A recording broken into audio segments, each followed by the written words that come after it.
கழகத்தின் தலைவர் வருங்கால முதல்வர் அண்ணன் எடப்பாடியார் அவர்களுக்கும் என் அன்பான வணக்கங்களை தெரிவிச்சுக்கிறேன். விருதுநகரின் வீர சிவாஜி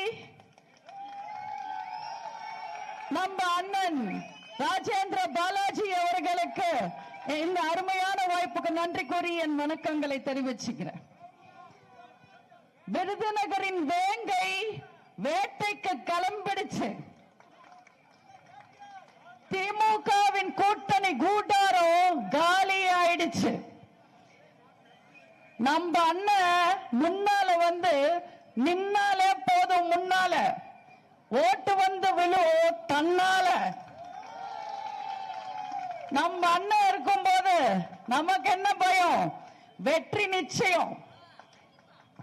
ஸ்ரீவல்லிபுத்தூர் இங்க பால்கோவா மட்டும் இல்ல, இங்க இருக்கிற மக்களும் ரொம்ப ஸ்வீட்டானவங்க. உண்மையா உழைச்சா ஒரு சாதாரண தொண்டனும் முதல்வராகலான்னு நிரூபிச்சிருக்கு இந்த அதிமுக. அதே மாதிரி உண்மையான பக்தி இருந்தா ஆடிப்பூரத்துல பிறந்த சாதாரண பொண்ணும் கடவுளாகலான்னு ஆண்டாள் நிரூபிச்ச பூமி இந்த ஸ்ரீவல்லிபுத்தூர். சூடி கொடுத்த ஆண்டாள் பிறந்த ஊர்ல கேடிங்களும் திமுக ரவுடிங்களும் ஜெயிக்கலாமா? திருப்பாவை பாடின ஊர்ல தெரு பொறுக்கி இங்க சுத்தலாமா? அதனால வருகின்ற இந்த தேர்தல்ல நம்ம வெற்றி வேட்பாளர் அக்கா சந்திரபிரபா அவர்களுக்கு ஏப்ரல் 23ஆம் தேதி உங்க சின்னமான அம்மாவின் சின்னமான வெற்றியின் சின்னமான இரட்டை இலையில ஓட்டு போடுங்க. நம்ம வேட்பாளர் அக்கா சந்திரபிரபா அவர்கள் இதுக்கு முன்னாடி இந்த தொகுதியில அதிக ஓட்டு வித்தியாசத்துல ஜெயிச்சவங்க. தமிழ்நாட்டுல சிறந்த பெண் எம்எல்ஏக்கள் ஒருத்தங்க, கேரளாவே பாராட்ட ஒருத்தங்க. ஆண்டாள் ஆண்ட இந்த ஊர்ல இன்னொரு முறை பெண் எம்எல்ஏ ஜெயிச்சு உங்க எல்லாருக்கும் பாதுகாப்பும் பெருமையும் வாங்கி கொடுக்கணும்ன்றதுதான் எங்க ஆசை. ஏன்னா பெண்கள் பாதுகாப்பு பத்தி, பெண்களோட சாதனைகள் பத்தி, பெண்களோட பெருமையை பத்தி யோசிக்கிற ஒரே கட்சி அனைத்து இந்திய அண்ணா திராவிட முன்னேற்ற கழகம். நேத்து இந்த விருதுநகர் மாவட்டத்துக்கு பிரச்சாரத்துக்கு வந்தாராமா ஸ்டாலின். இங்க வந்து பிரச்சாரம் பண்ணாரா? பிரச்சாரம் போற இடத்துல எல்லாம் இப்ப ஸ்டாலின் என்ன பேசுறாருன்னு பாத்தீங்களா? காமராஜர் மண்ணுன்றாரு, எம்ஜிஆர் ஆட்சின்றாரு, அம்மையார் ஆளுமை என்றாரு. நம்ம அண்ணன் எடப்பாடியார் வீட்டுக்கு குடும்பமா போய் சமாதி கேட்டு கொம்புடு போட்ட கதை வரைக்கும் மட்டும்தான் சொல்றாரு. கட்டுமரம் கருணாநிதி பத்தி ஒண்ணுமே பேச மாட்டேன்றாரு. ஏன்னா கருணாநிதி பத்தி பேசுறதுக்கு ஒண்ணுமே இல்லை. அதனால மக்களை ஏமாத்துறதுக்காக என்னென்னமோ பேசுறாரு. சூப்பர் ஸ்டார் யாருன்னு கேட்டா திமுக தேர்தல் அறிக்கைன்னு சின்ன குழந்தையும் சொல்லுவோன்னு நேத்து பிரச்சாரத்துல ஸ்டாலின் சொல்லிருக்காரு. ஆமா, விவரம் தெரியாத சின்ன குழந்தைங்க தான் சொல்ல முடியும். வளர்ந்தவங்க புத்தி இருக்கிறவங்க திமுக தேர்தல் அறிக்கைய சூப்பர் ஸ்டார் யாராவது சொல்லுவாங்களா? அத ஒரு தேர்தல் அறிக்கைய கூட யாரும் பார்க்க மாட்டாங்க. இதுல ஸ்டாலின் சொல்றாரு, நான் ஒரு முறை சொன்னா 100 முறை சொன்ன மாதிரின்னு. அப்பா சாமி, இப்பயாவது ஒத்துக்கிட்டீங்க. நீ தேர்தலுக்கு வந்து ஒரே விஷயத்த 100 முறை சொல்லிக்கிட்டு இருப்பேன்னு. இந்த திருட்டு திமுக மக்களை திசை திருப்புறதுக்காக திமுகக்கும் அதிமுகக்கும் போட்டி இல்ல, இது திமுகக்கும் என்டிஏக்கும் போட்டின்னு சொல்றாங்க. கிடையாது, உங்களை திசை திருப்புறதுக்காக சொல்றாங்க. நல்லா கேட்டுக்கங்க மக்களே, இது அதிமுகக்கும் திமுகக்கும் நடக்கிற தேர்தல். நல்ல சக்திக்கும் தீய சக்திக்கும் நடக்கிற தேர்தல். அந்த தீய சக்தி கூட இருக்கிறவங்க யாரா இருந்தாலும் நம்ம தோக்கடிக்கணும். நம்ம கூட போட்டின்றது நினைச்சா பயமா இருக்கிறதுனால ஸ்டாலின் சொல்றாரு. இது தமிழ்நாட்டுக்கும் டெல்லிக்கும் ஆன தேர்தல். இது எப்படி இருக்குன்னா, நடக்கிறது ஐபிஎல் மேட்ச், ஆனா சென்னை சூப்பர் கிங்ஸ்க்கும் சவுத் ஆப்பிரிக்கா டீமுக்கும் போட்டின்ற மாதிரி இருக்கு. இப்படி முட்டாள்தனமா ஏதாவது பேசுவார் ஸ்டாலின், அதுதான் அவரோட வழக்கம். ஆனா மக்கள் நல்லா புரிஞ்சுக்கணும், இது மக்களுக்கும் திருட்டு திமுகவுக்கும் ஆன போட்டி. இது மக்களுக்கும் போலி வாக்குறுதி திமுகவுக்கான போட்டி. இது மக்களுக்கும் பெண் விரோத திமுகவுக்கும் நடக்கிற போட்டி. இது மக்களுக்கும் கோடிக்கணக்கில் ஊழல் பண்ண திமுகவுக்கும் நடக்கிற போட்டி.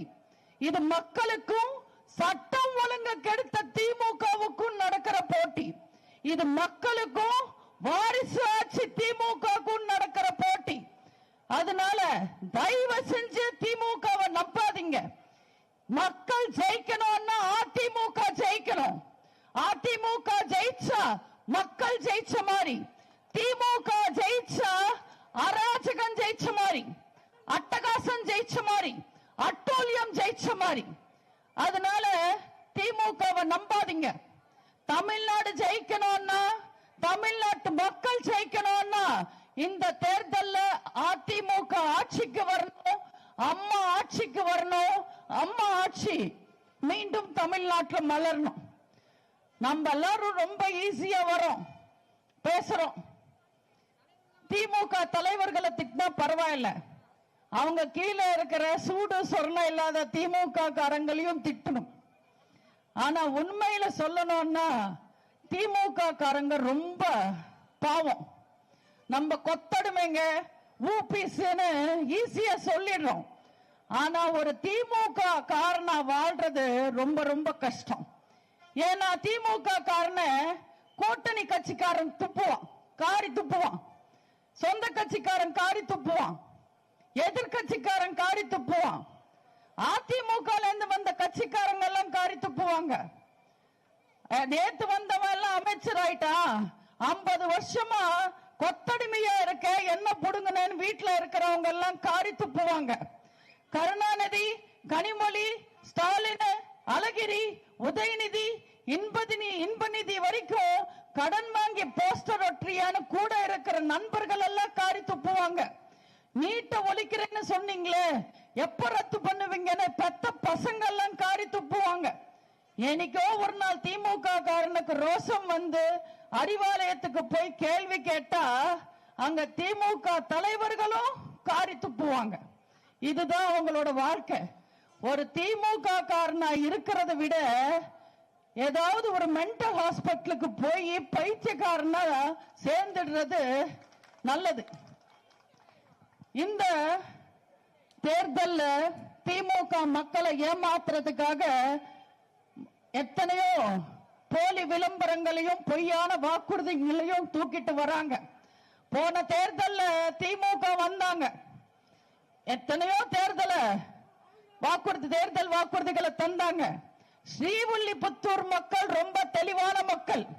திமுக கிட்ட திமுக வாக்குறுதிகளை நம்பி ஏமாறல. ஸ்ரீவில்லிபுத்தூர் மக்கள் மாதிரி புத்திசாலித்தனமா இருந்தா ஒட்டுமொத்த தமிழ்நாட்டு மக்களும் நல்லா இருந்திருப்பாங்க. ஆனா என்ன பண்றது, மக்கள் அப்பாவிங்க தானே. போலி விளம்பரங்களையும் பொய்யான வாக்குறுதிகளையும் பார்த்து நம்பினாங்க.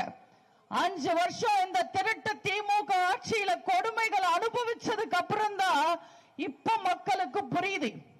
போன தேர்தல்ல ஸ்டாலின் சொன்னாரு, விடியல் தருவோம்னு சொன்னாரு. ஆனா தமிழ்நாட்டு மக்கள் வாழ்க்கையில விடியல் வரல.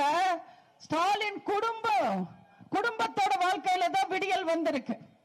அதே மாதிரி அவர் கொடுத்த முக்கியமான வாக்குறுதி, மாசம் மாசம் ரீடிங் எடுப்போம், மாசம் மாசம் நீங்க கரண்ட் பில் கட்டலாம்னு சொன்னாரு.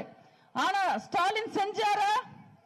கொடுத்த வாக்குறுதியை நிறைவேற்றாம 5 வருஷத்துல 4 முறை இபி பில் ஏத்தினாரு.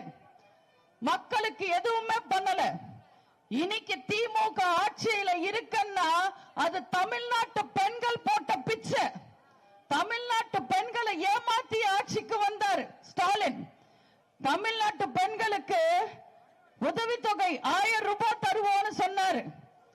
அப்பாவி பெண்கள் நம்பி ஓட்டு போட்டாங்க. ஆனா 1000 ரூபாய் தரல. 28 மாசம் கழிச்சு கொடுத்தாரு. அதுவும் பெண்கள் மேல அக்கறையில கொடுக்கல. எம்பி எலெக்ஷன் வருது, ஓட்டு தேவைப்படுதுன்றதுக்காக கொடுத்தாரு. அதுவும் எல்லா பெண்களுக்கும் தரல.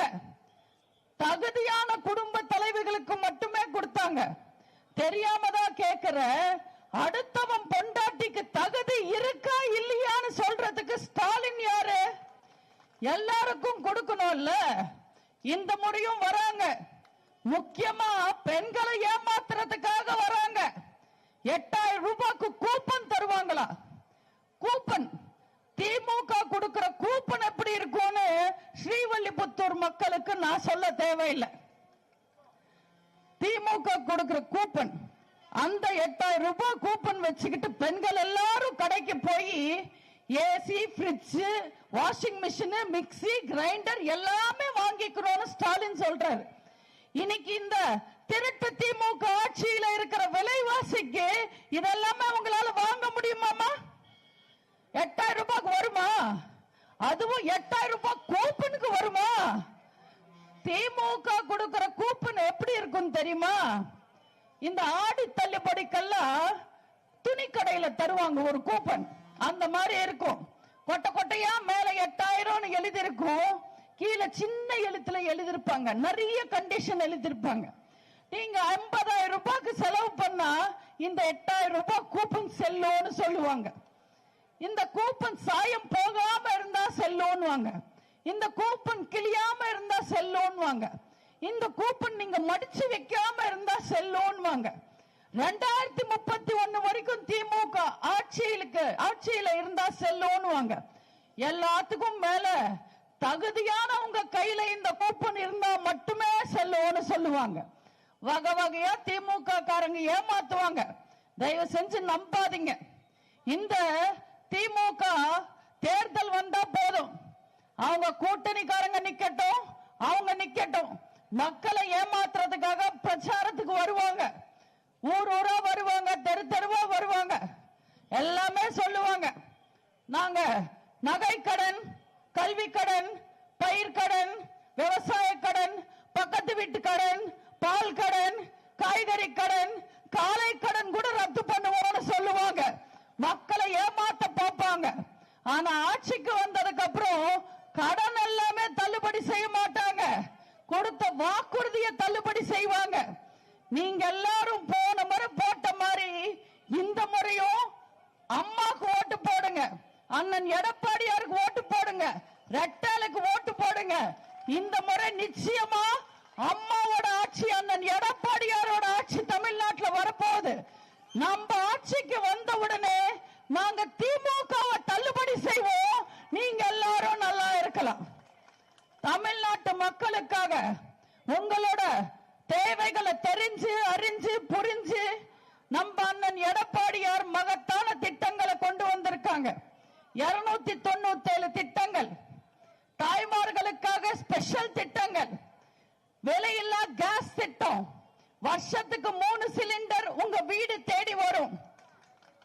கிராமத்தில் 100 நாள் வேலை திட்டம் 150 நாளாக உயர்த்தப்படும். அம்மா இல்லம் திட்டம், வீடு இல்லாத ஏழை மக்களுக்கு அரசாங்கம் இடம் கொடுத்து வீடும் கட்டித்தரும். ஏழை மக்களுக்கு ஒற்றை வீடு நிச்சயம். மக்களோட மகிழ்ச்சியே எங்களோட லட்சியம்.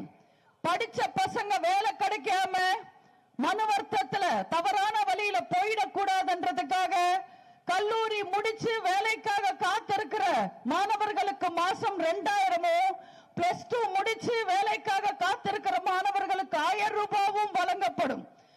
இந்த மாதிரி சின்ன சின்ன கடையை வச்சுக்கிட்டு வியாபாரம் செஞ்சு தொலைக்கிற சிறு வியாபாரிகளோட கஷ்டத்தை போக்க அவங்களோட வியாபார கடன் தள்ளுபடி செய்யப்படும். ஓட்டுக்காக மட்டும் கூட வச்சுக்கிட்டு கஷ்டம் வரும்போது தள்ளி நின்று வேடிக்கை பார்க்கிற மாதிரி இல்லாம, ஸ்டாலின் மாதிரி திமுக மாதிரி இல்லாம, சிறுபான்மை மக்களோட வாழ்க்கையில முன்னேற்றம் வரணும்ன்றதுக்காக சிறுபான்மை மக்கள் தொழில் தொடங்க அவங்களுக்கு வட்டி இல்லாத கடன் வழங்கப்படும். நம்ம அண்ணன் எடப்பாடியார் பச்சை தமிழர், ஒரு விவசாயின் மகன். அதனால தமிழர் திருநாளான பொங்கல் பண்டிகைக்கு சிறப்பு தொகுப்போடு சேர்த்து 1000 ரூபாய் வழங்கப்படும். தீபாவளிக்கு தரமான சேலையும் தரமான வேட்டியும் வழங்கப்படும். வீர வீர தமிழர் ஆட்சி இதுன்னு நிரூபிக்க வீர விளையாட்டான ஜல்லிக்கட்டு வீரர்களுக்கு நஷ்ட ஈடா 10 லட்சம் ரூபாய் வழங்கப்படும். மாற்றுத்திறனாளிகளோட கூட்டுறவு வங்கியில இருக்கிற கடன் தள்ளுபடி செய்யப்படும். முதியவர்களுக்கும் மாற்றுத்திறனாளிகளுக்கும் கைம்பெண்களுக்கும் வர்ற பென்ஷன் 1200 ரூபாவை 2000 ரூபாவாக உயர்த்தி தரப்படும். கல்வியில சிறந்த மாநிலமாக தமிழகம் இருக்கணும்ன்றதுக்காக புதிய மாணவர்களுக்கு கல்வி கடன் வழங்கப்படும்.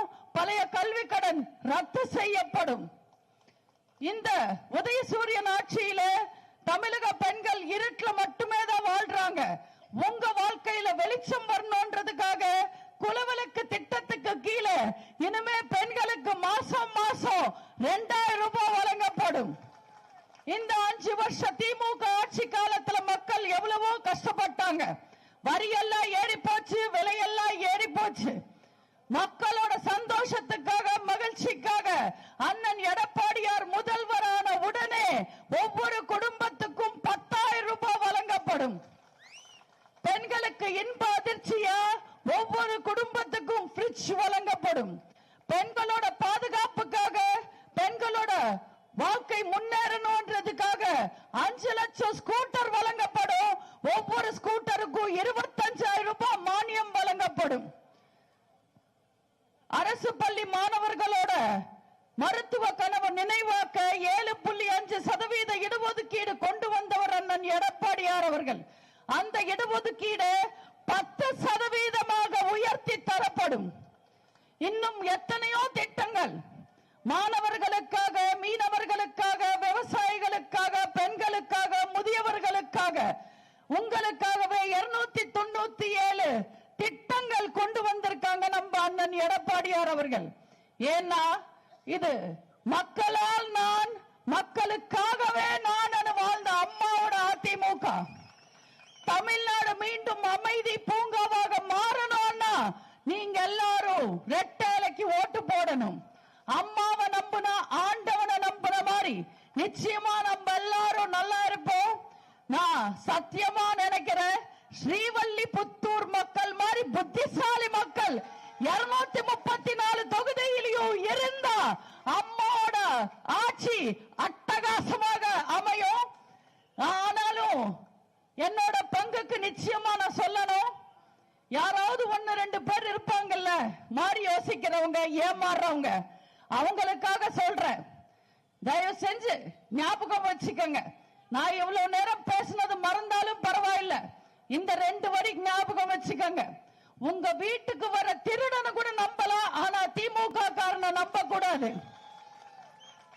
குரங்குக்கு கோட்டு போடுறதும் திமுகக்கு ஓட்டு போடுறதும் ஒண்ணுதான், ஒரு பிரயோஜனமும் இல்ல. தயவு செஞ்சு வருகின்ற ஏப்ரல் 23ஆம் தேதி நம்ம நல்ல வேட்பாளர், உங்க இல்ல வேட்பாளர், உங்க செல்ல வேட்பாளர் அக்கா சந்திரபிரபா அவர்களுக்கு உங்க சின்னமான, அம்மாவின் சின்னமான, வெற்றியின் சின்னமான இரட்டை இலையில் வாக்களித்து மிகப்பெரிய வெற்றியை தாருங்கள் என்று கேட்டு வாய்ப்புக்கு நன்றி கூறி விடைபெறுகிறேன். நன்றி, வணக்கம்.